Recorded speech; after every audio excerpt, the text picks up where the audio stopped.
The first 10 years of my life, I spent in a series of foster homes and orphanages. My mother had 3 boys by the time she was very young, in her early 20s. And my father abandoned his family. He just left. He took off one day. Well, I was born in 1940, and there was a depression in the world. There was a war getting going. There was no welfare. There were no food stamps, things like that. So my brother Dave and I, my next oldest brother, went into a series of homes and ended up in an orphanage kind of place out in Mount Clemens, Michigan. And my oldest brother went with my grandmother, 9 or 10, and then got us back together.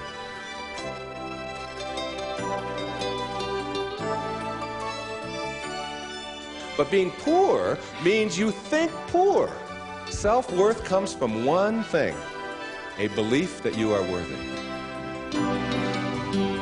Teacher, therapist, consulting psychologist, and best-selling author, Wayne Dyer.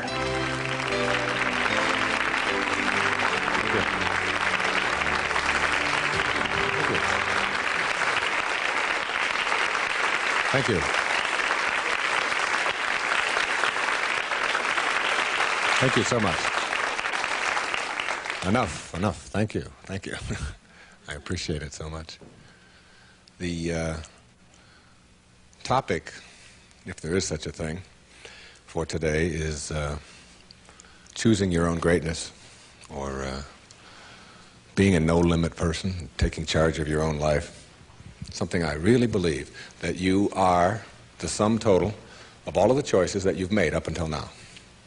And anything about yourself or your life that you don't like or isn't working or isn't mobilizing you is to be looked at in terms of, can I grow? Rather than, why did I do it, or isn't this wrong?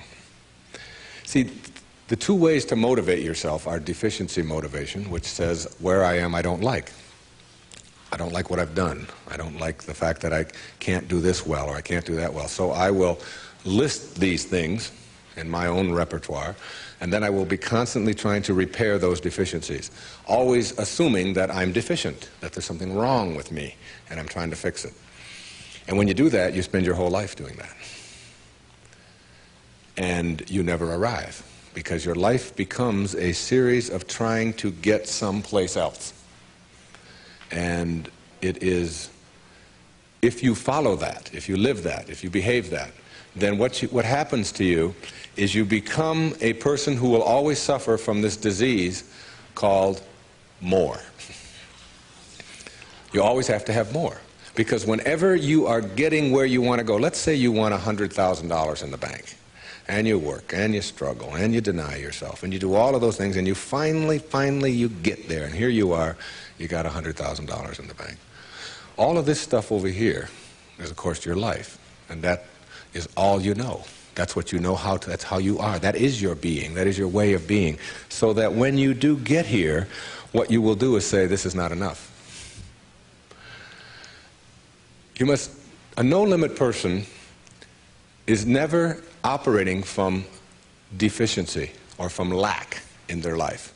They're never saying, I don't have enough.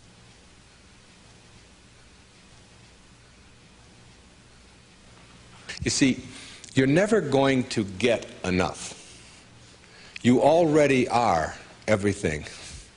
You're everything that you need. Think of it for just a moment. Everything that you need to have total bliss, perfection of your life, you already are. You already have it. You came into this world with nothing. That's how you're going out. And the time that you have here, what you have is your uniqueness, your specialness, and you don't need anything else. Now think on this. If you don't know how to appreciate what you have and where you are in your life, you don't need anything else. Because if you do get something else, you won't know how to appreciate that either. You'll just want more. Or you'll want it to be different. Or you'll want it to be the way it used to be. or you'll want someone else to be the way you think they should be. Successful people or no-limit people or self-actualizing people or inner-directed people, whatever labels that have been put on them by great thinkers and philosophers and therapists and people that have looked at human beings, these kinds of people are people who always have enough. There are some people, if you invite them over and you say, you know, I'd like you to come over tonight, and I'd like you to stay over if you can, instead of having to drive back. And they'll say, well, can you stay? And I say, well, I don't know if I can stay or not. Well, you could sleep on the cot. Oh, no, I could never sleep on the cot. I can't sleep on cots. I got a sciatica, don't you know? And I have back pain, and cots, no, that's out of the question. I couldn't sleep on a cot. And what about breakfast? Well, we don't have any food, but we have some old grapefruit that are in the refrigerator.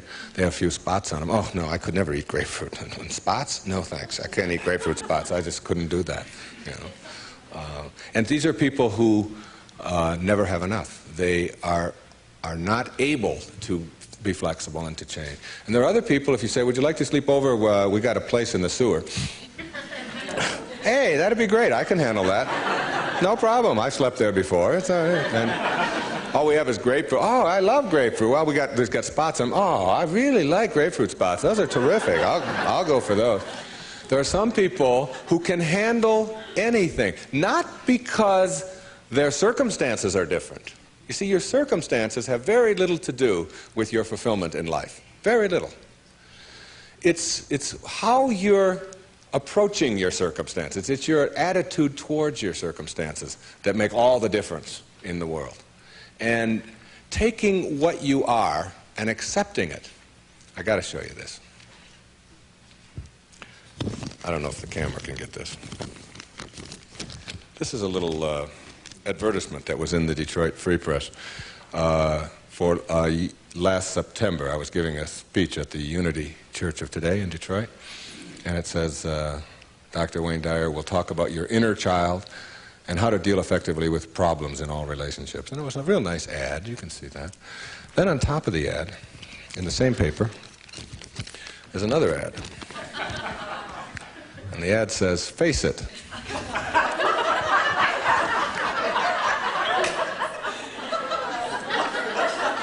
Right on top of my ad, there's no hiding from hair loss.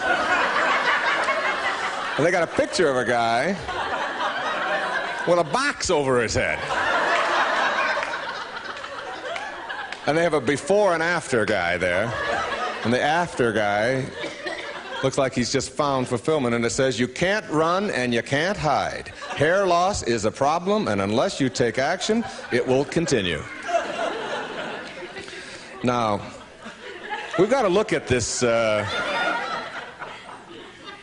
in terms of what I can do with this and how I can handle this. See, my daughter helped me with being bald a long time ago. She said, Dad, you're not really bald. Don't think of yourself that way. She said, you're just about this much taller than your hair. That's all. Just sort of a nice way to look at it, too. I just sort of outgrew my hair. I sort of transcended my hair, if you will. All right? No-limit people are human beings who take what they are and accept it, and don't tell themselves that somehow they're deficient because of anything about themselves.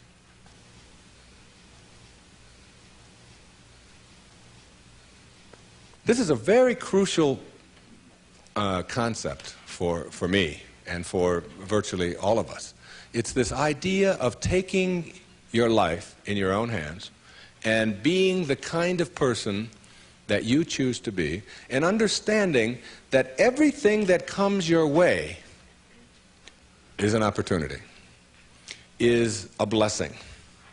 And it wasn't until I learned how to celebrate virtually everything that came my way that I was able to transcend it.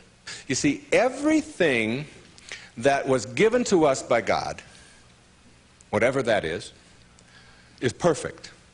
No one can deny the mountains are perfect, and the rivers are perfect, and the birds are perfect, and the hippopotamuses are perfect, and so on. This is just what was given to us. Everything else that you have on our planet, that we have on our planet, comes about as a result of thinking. Thinking. Thought makes it so. All right? This microphone comes about as a result of thinking. Somebody imagines it. Somebody then tells somebody else about it, and it creates it. The dress that you're wearing, this shirt that I'm wearing, the shoes that you have, the stage, these cameras. Everything that you see that wasn't given to us was created by man as a result of the way that we think. The way that we think. So what gets inside of us as a cell comes about as a result of the way that we choose to think in our lives. Very important principle to understand. Because once you get a hold of thinking, and that it creates everything that you have in your life, you can change and make it as absolutely perfect as you want it to be, because thought makes it so. Creative visualization is what we're talking about here. The imagery, or the image that you have of anything in your life, is really like mental behavior. It's like going out and practicing. If you go out and practice with a basketball, shooting free throws over and over again, that's physical practice. Imagery is mental practice. It's mental behavior. When you have an image that you can succeed at something, when you have an image that you can do it rather than that you can't do it, when you get into your car and you have an image that you're going to find a parking place rather than that there'll be no place to park, so you're not looking for no place to park, you will start acting on the image that you have, very much like you will start acting on the practice that you have when you're shooting baskets or when you're hitting a forehand or working on your soup or anything else that you're doing. Bucky Fuller, who I served with on the Hunger Project Advisory Council for 9 years, who died not too long ago, said that 99% of who you are, you can't touch, you can't see, you can't smell. 99% of you is untouchable, unsmellable, invisible. It is what Ken Keyes has called your conscious awareness. It's what looks out behind those eyeballs. What is that? It isn't cells. It's some kind of conscious awareness that you are. And make no mistake about it, you've occupied a whole lot of bodies already. Now, this is not reincarnation talk. Although, I don't know about this reincarnation. People ask me if I believe in it. I say, well, I taught in a junior high school in the inner city of Detroit for 4 years. And I saw those dead bodies come to life every day at 3 o'clock. So I believe in reincarnation, all right? Now, if 99% of who you are, you can't touch and you can't feel and you can't smell, then what is it? Who is it? Where are you? What is this thing called your essence, or who you are? And where does it go? Now think of this. You were in a body. I have a little baby girl who's 11 months old. And we were all in a body that size. Well, it's only a body about this big. Got fingers only this long. You know? Got tiny, tiny little parts all over the place. I mean, she's only this tall. Now, is that her? Is that her essence? Because I have other children who are much older, and I am much older than that, and I can remember being 3 and being in a different body. Still me, still my essence there, different body, totally different, doesn't even look anything like when I was 11 months old. And then I was 13 and had a funny body at 13. But still my essence was there in a whole new body. Hairs growing all over the place that I didn't understand, all kinds of things happening to it, you know. Then hairs falling out of it later on, you know. Looking at those hairs that fall out and say, what held it in yesterday? You know, I don't know. I don't even understand that, okay? And so it's like who I am has been in many, many bodies already, all right? And that essence, you see, everything on our planet that is alive can never die. It can never die. Life doesn't die. It just transforms. It just moves on to new places and new ways of being. New ways of being. And the way of being that is the most transcendent of all is this way that comes from seeing yourself as love and only having that to give away. Only having that to give away. Let's say I were to stand up here in front of you and just visualize for a moment that I have an orange. And I take this orange and I squeeze it as hard as I can squeeze it, okay? What's going to come out? Juice. What kind of juice? Orange juice. Apple juice, any chance? Once in a while? Come on, now and then. A little mango juice come out of an orange once in a while? No mistakes, right? Never, no matter what. Next question. Everybody passes. These are easy, okay? Why, when you squeeze an orange, as hard as you can squeeze it, does orange juice come out? Because that's, not because it's an orange, because that's what's inside, isn't it? On our planet, when you squeeze something, what comes out of it is what's inside. Not too difficult, all right? Does it matter if your mother squeezes the orange? Does it matter what instrument she uses? Does it matter if you just had your period and then you squeeze an orange? Does it matter if your boss squeezes it? How about if your kids do it? Your kids squeeze an orange. Does it matter? Does it matter what time of day? Suppose they do it at noon, all right? How about at 4 in the morning? Does that matter? Whenever you squeeze an orange, the only thing you get out is what's inside, right? No arguments. Same thing works for you. Same principle works for you. It's a principle of the universe, all right? Someone squeezes you. That is, someone puts pressure on you. Someone says things about you that you don't like. Someone puts attention on you, whatever. Your boss says something to you that you don't like. And out of you comes anger. And out of you comes hatred. And out of you comes fear. Or out of you comes stress. Or out of you comes tension. Why? Is it because of your boss and the way they squeeze you? Never. Is it because of your mother? I mean, she really can be a pain sometimes, right? Is it because of your children? No. What comes out of you always when someone squeezes you is what's inside. This is the vital principle of being a no-limit person. It's so crucial to get this and understand that. That if you have any hatred in your heart for anyone in this world, or any anger, or any fear, or any of those things, it has nothing to do with the rest of the world. It only has to do with what you put inside. Now, how does what gets inside of you get there? That's the key. How does it get there? As you think. Only as you think. You see, there's no anger in the world. There's no stress in the world. There's no tension. It's perfect. We've already established. It's a perfect place. It works just fine.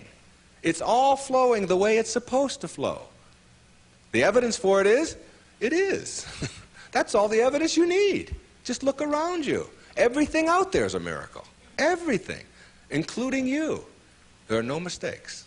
It's all perfect. And everything that happens to you in your life, whether it's a trauma, whether it's a disease, whether it's somebody treating you in a certain way, there's a lesson in all of it.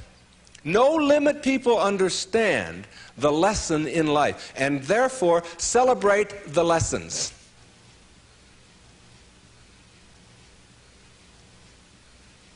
It's true.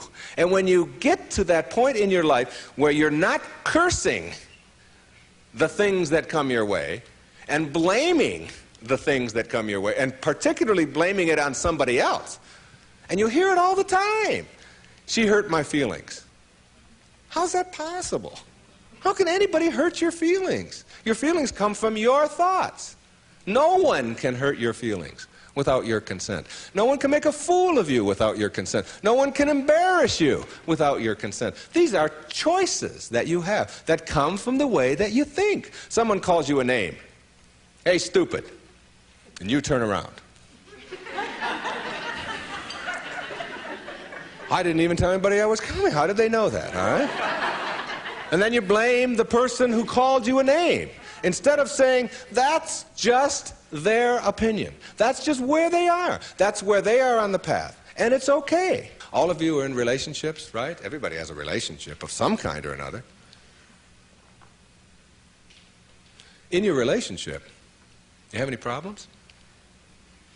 Any of you have a relationship and you don't have any problems? I'd like you to take this microphone. I want to sit down and listen to you. Everybody in a relationship has problems, don't they? Right? Now, when you say, I'm in a relationship, I got problems.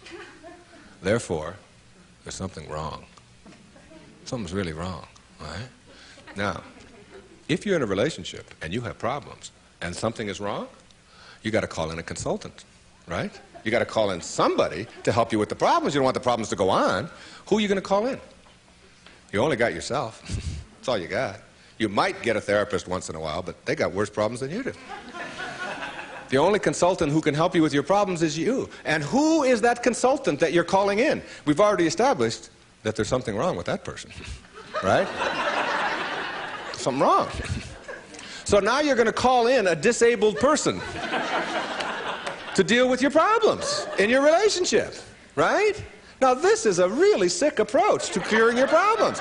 You got somebody who says, we got a problem, you don't talk to me and I didn't talk to you, and you came home late last week and this week I called you and you didn't call and I was supposed to call you and then you didn't do it, and how can you do that? Now this is the consultant you're calling. Excuse me, would you come in and help us? I don't know if I can help you or not, I didn't come home. That's the person you got to deal with your problems. All right? Now what you can do is you can change all of that around. You can say, I'm in a relationship. We got problems. There's nothing wrong with that. That's the way things are. You know? My problem is that you are different than I am. And you think differently than I do. And you behave differently than I do. And you smell different than I do. And you have all of these attitudes over here that I don't have. Nothing wrong with that. That's the way it is. When two people get together in a relationship, you don't have two people becoming one. If you do that, then what you end up with are two half persons. Who wants a half a person in a relationship? You always are single. Even if you're married and and involved in a relationship forever, you're still always single. You're still always you.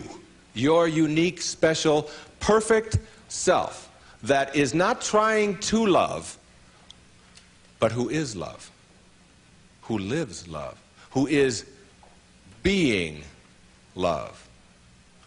The same as if you pray to God and say, God, will you please help me with my problems? And want God to do it for you. Never happen. You've got to be God, not be afraid to carry God around inside of you. If you want to get healed, you have got to understand that you're not going to get healed if you are asking someone else to heal you.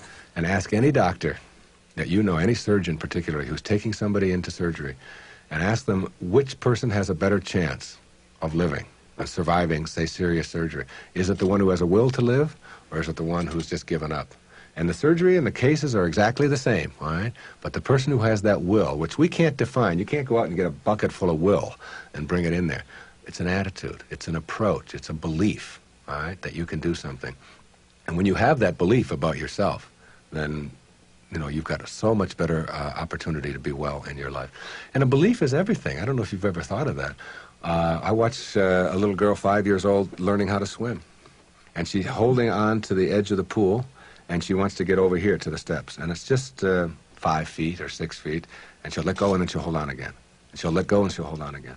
And finally there comes a time when she lets go and goes for it. Okay? You've seen this with your children, and what you ask yourself is, in the moment before that when she was holding on, and then look at the moment afterwards, does she have any different skills? What's changed? Yeah, the skills she doesn't have any new skills. She didn't learn any skills in that second. What she has is a belief that she can do it. And when you believe it, when you really just believe that you can do it, that's what allows you to swim. And when you think about it now, do you know how to swim? Yeah, so when you dive into the water, you don't think about that. You just know when you dive into the water, you can swim. You don't have any necessary swimming skills or anything like that. Or when you get on a bicycle, you get on, you know that you're going to, unless you believe you can't, because you've never gone out there and tried it and worked on it and done it. You told a story of a patient of yours who had that very problem, who said she didn't know how to ride a bicycle. Yeah, Gail, who came to me many years ago. And you know why she said she couldn't ride a bicycle? Because her mother wouldn't let her get on one. Cop out. Yeah, absolutely. And she had these beautiful big white teeth, and her mother had always told her you could fall and break your teeth, and I wouldn't want that to happen to you. So here she was now in her 30s, and telling me that she couldn't ride a bike, and she was in therapy. And I said to her, okay, let's go. She said, go? Where are we going? I said, well, I've got a bicycle downstairs, and I'm going to show you how to ride a bike. I'm going to have you teach yourself how to do this. And she said, look, I didn't come here to pay you the kind of money that I'm paying you to have you teach me how to ride a bicycle. I came here to find out why I can't. I said, oh, well, you're going to need another 30 seconds of therapy easy, okay? The reason you can't is because you never got yourself on a bicycle. And until you do, you never will know how, and you just believe that you can't. Oh, that's the end of that. There's no more to talk about that. Now, what we have to do is get you to get out there, and we went downstairs, and it was a woman's bike, and I've helped a lot of people to teach themselves how to ride a bike. And what you do when you help someone to teach themselves how to ride a bike, because you don't teach anybody how to ride a bike, okay, is you let them do it all themselves. You let them hold it, you let them balance it, you let them move with it, you let them put the pedal down and move it themselves, and you stand back. You say, no, when you're ready, you know, and then you move it, and you hold on for a second, then you put your foot back down, and you practice it and practice and practice that all yourself, you know, with just someone encouraging you, and before long, in just a matter of minutes, when I tell you it was minutes, and this woman had never been on a bicycle before, she rode like 2 blocks on a bicycle. She couldn't believe that she now had a belief. Being, to me, means seeing the greatness and the uniqueness in you and never letting anybody else convince you to the contrary. When people ask me, come on, you're always talking about being up and you're always positive and so on, you mean to tell me that you're always that way? I say, yeah, I really am. And it isn't because I'm out there doing something in an artificial way. It's an authentic response to my having gotten the junk out of me. And the junk is the way that I used to think, the way that I used to think. Think for a moment, if you can visualize right here, a clock, a big clock. And the hands on the clock go from 1 to 12.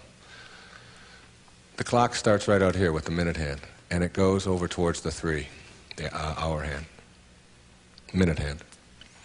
And that's the time in your life when you are moving away from yourself, from your true self.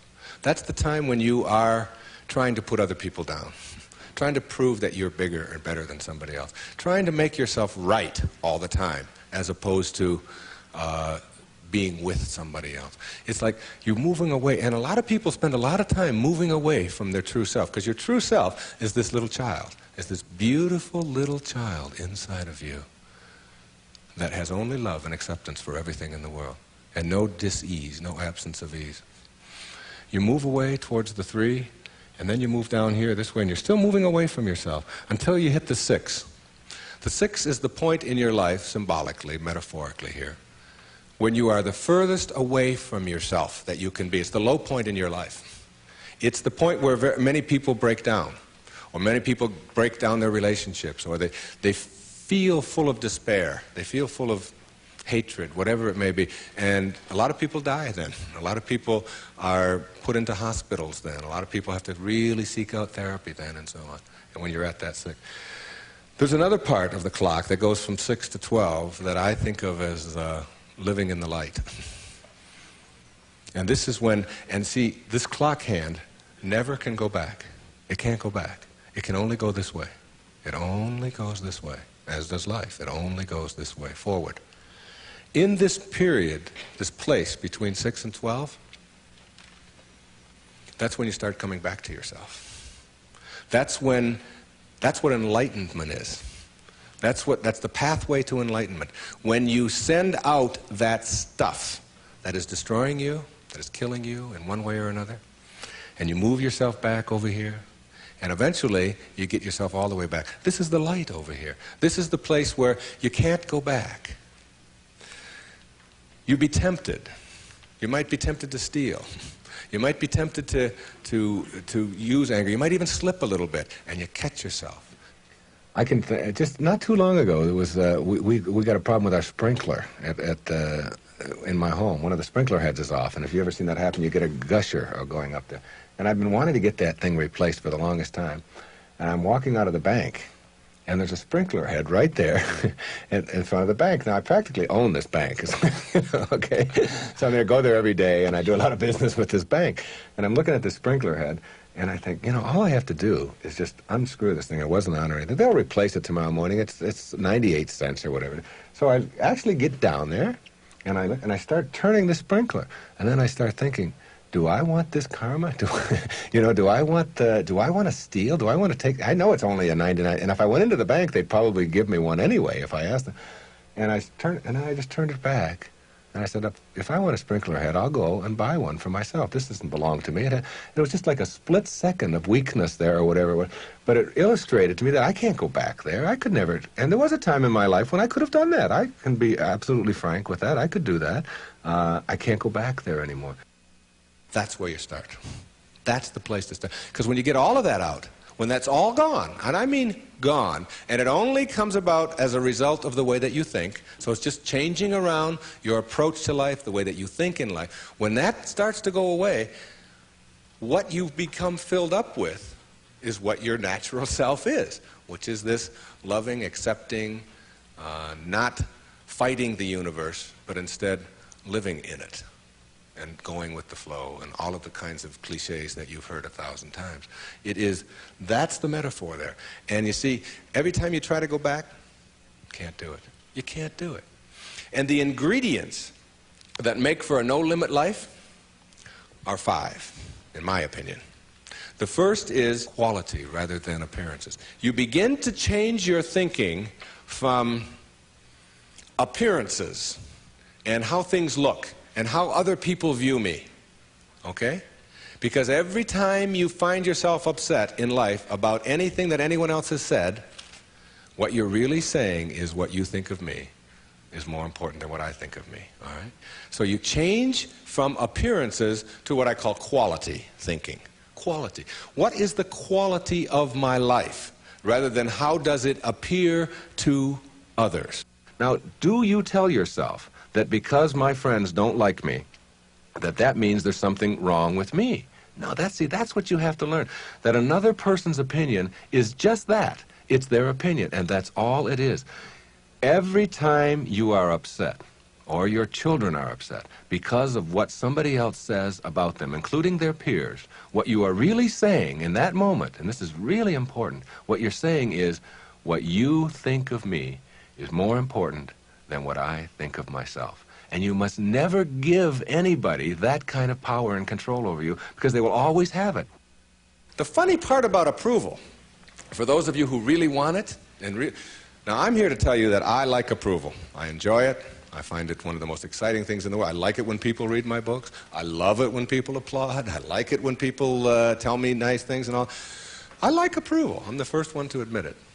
What I don't do is I don't need approval. There's a big difference between wanting approval and needing approval. When you need approval, it means you become immobilized when you don't get it, from making other people's opinions more important. Now, for those of you who say, yeah, but I want approval and I need it, and if I don't get it, and so on, then understand this. The people who get the most approval in life are the ones who care the least about it. And the ones who get the least approval are the ones who are always going after it. So if you want approval in this paradoxical way that I'm talking about it, stop needing it. Stop concerning yourself about it. Ask yourself, who gets the most approval in life? Think of the person that gets the most approval, and you'll see that that person couldn't care less what other people are thinking. They're so busy being, they don't have time to notice what their neighbors are doing.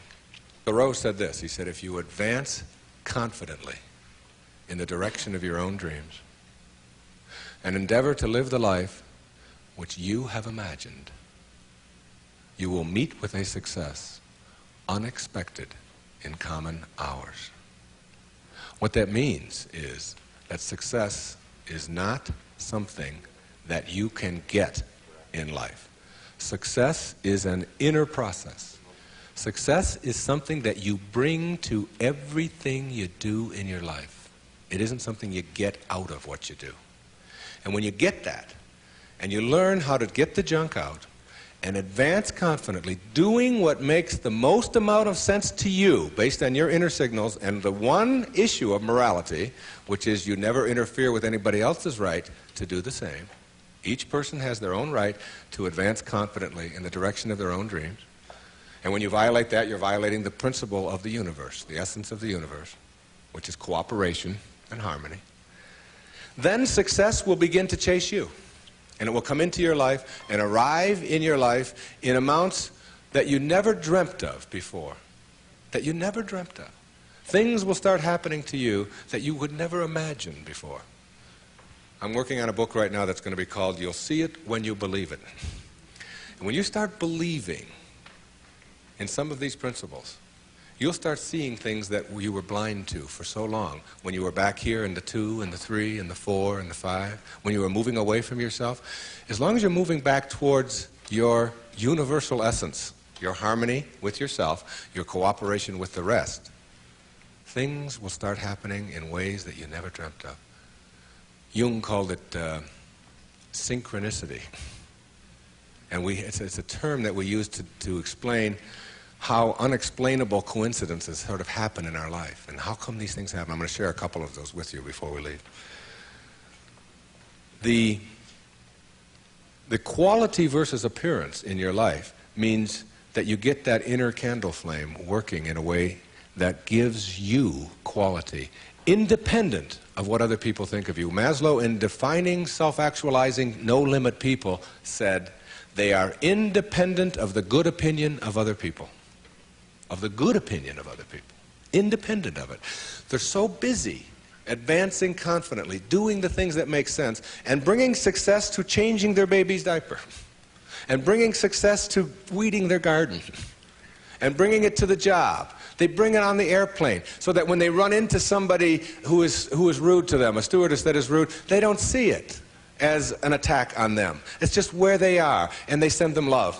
Help them a little bit, you know. They're kind. When somebody wants to get in on the freeway, and they're one old temptation when they were on the 1 to the 6 side was to say, oh yeah, nobody's getting in front of me, I'm getting there first. It's like, they slow down a little bit. They don't have all that type A stuff of having to beat somebody else and having to defeat somebody. It's a new way of being.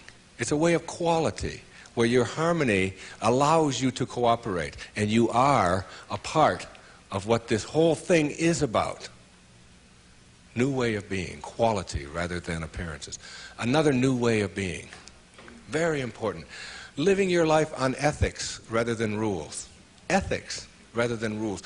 All these rules, all these ways of having to do things, somebody else dictates to them. Do you know that some of the most immoral acts in the world have been perpetrated in the name of the rules? These are the laws. What do you think Nazi Germany was all about? Everybody doing all these horrible things to other people. I'm only doing my job, was the defense we all heard at Nuremberg. I was just doing my job. If it's an immoral rule, it's immoral to obey it. And self-actualizing people, as Maslow tells us, have rules inside of them that they could never obey, never disobey, ever. And they have to do with ethics, how you treat people. How do you think we get to where we are now?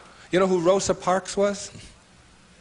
The woman in the South, the black woman in the South who said, not today, I'm not going to the back today, no way. I know what the rules are. The rules were all over the place. If you needed a reminder, there were signs every place, colored in the back, white in the front. And she said, no, I'm sitting here.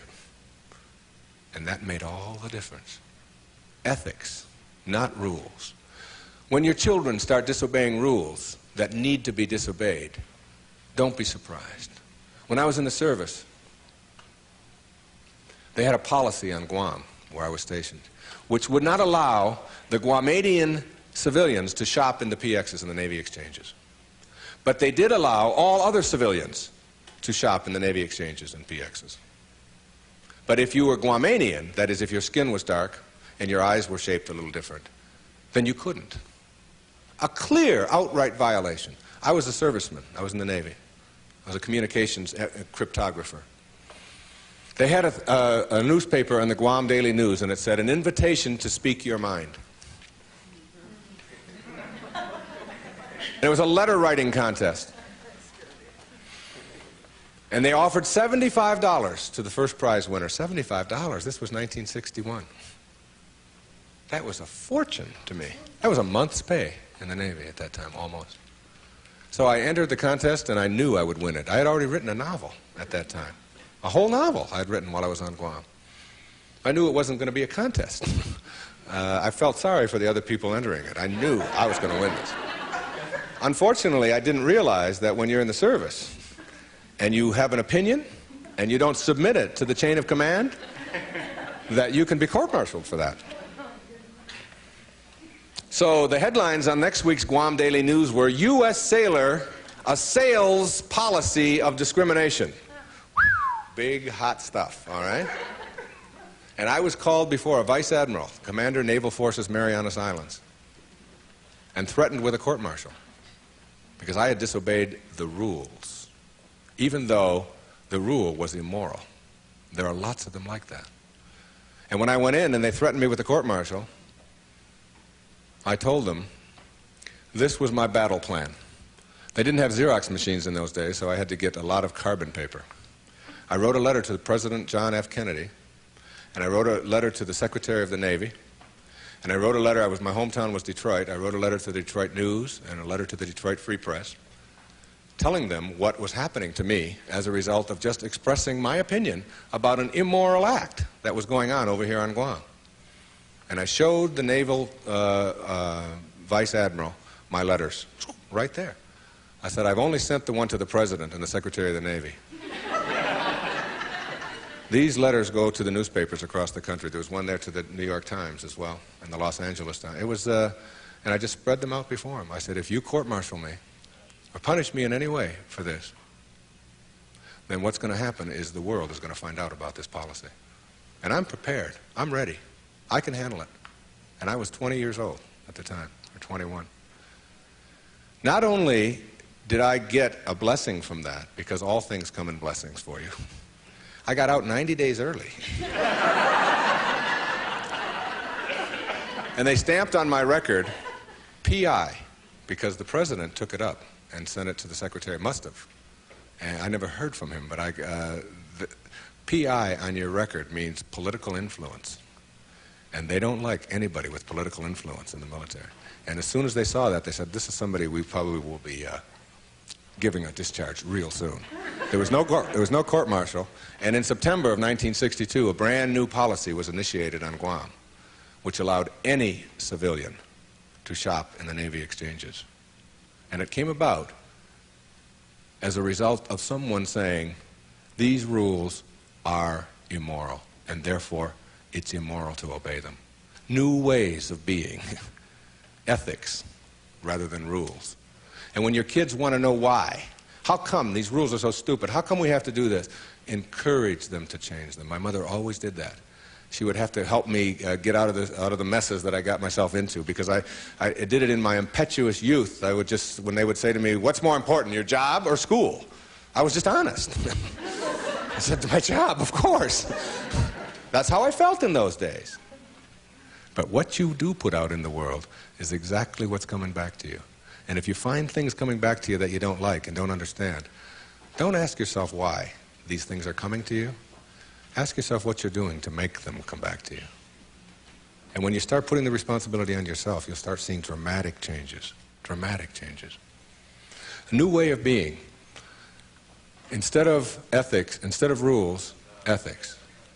Another new way of being. Instead of looking all your life for achievements and externals, try living your life on knowledge for the sake of knowledge. Knowledge instead of achievement.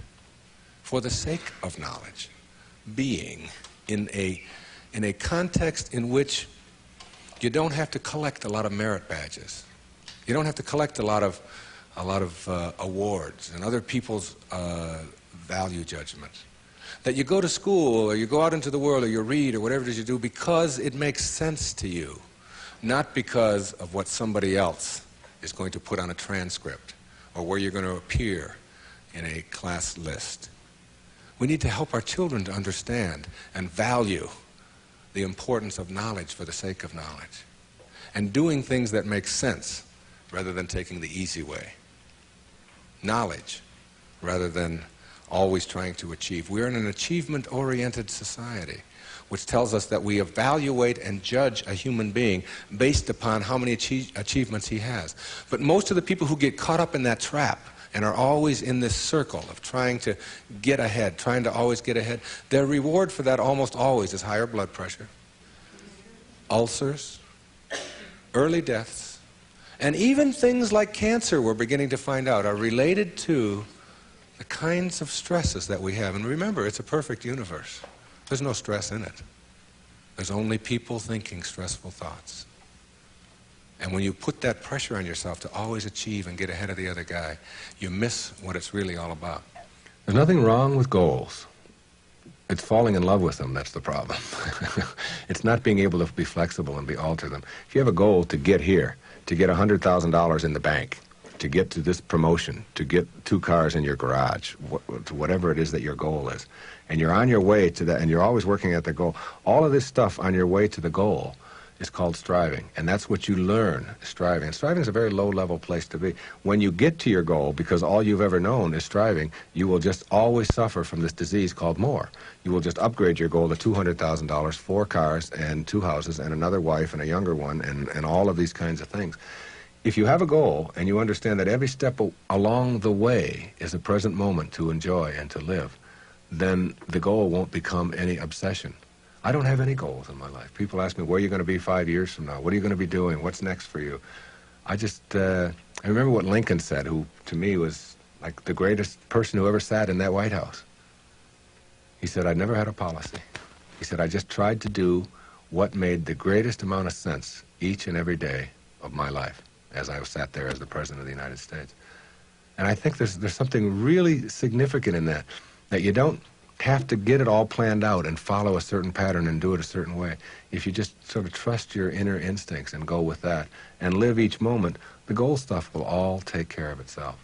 But if you're sacrificing and pushing your life aside and suffering on your way to trying to get someplace, you'll never get there. It will always elude you, because once you get there, you'll just have to upgrade it. And that's because that's all you'll know. Nowness is that purest form of sanity, living in this moment and enjoying it. And all the rest of it will sort of work its way out. Another new way of being for me is to think of yourself in terms of personal authority rather than being an authoritarian. Personal authority. A person who has authority never needs to dominate anyone else, ever. Dominating doesn't become necessary. In business, you can have authority. The people who have the most authority are the ones who listen the most, and the ones who are the most conscientious about what do other people have to say. A person in a relationship who has to dominate somebody else and has to make the other person submissive shows that they don't have authority, because they're getting their power not from within for themselves, but on the basis of who they can control.